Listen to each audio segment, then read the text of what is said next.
దేవుని కుటుంబంలోనికి వచ్చిన మనమందరము సంతోషం, సమాధానంగా, ఆనందంగా గడపాలని దేవుడు కోరుకుంటున్నాడు.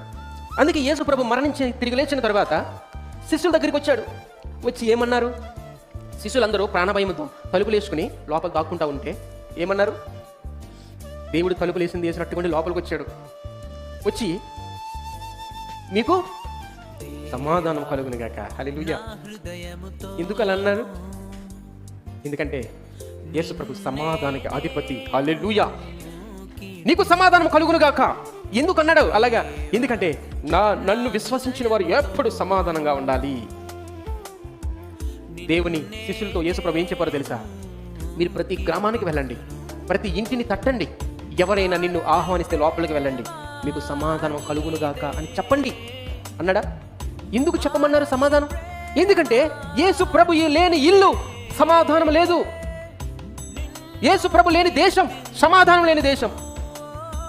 యేసు ప్రభు లేని జీవితము సమాధానం లేని జీవితం. అందుకే యేసు ప్రభు నీకు సమాధానం కలుగునుగాక అని చెప్పారు. తన శిష్యులతో కూడా మీరు ఎవరింటికన్నా వెళ్ళి నీకు సమాధానం కలుగునుగాక అని చెప్పండి.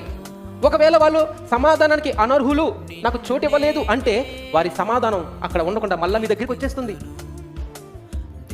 ఎందుకంటే దేవుడి లోకానికి నీకు సమాధానం ఇవ్వడానికి వచ్చాడు. ప్రియ సహోదరి, మరి ఎంతమంది సమాధానంగా ఉన్నారు? ఈ లోకం చూస్తే ఈ పరిస్థితిలో ఉంది.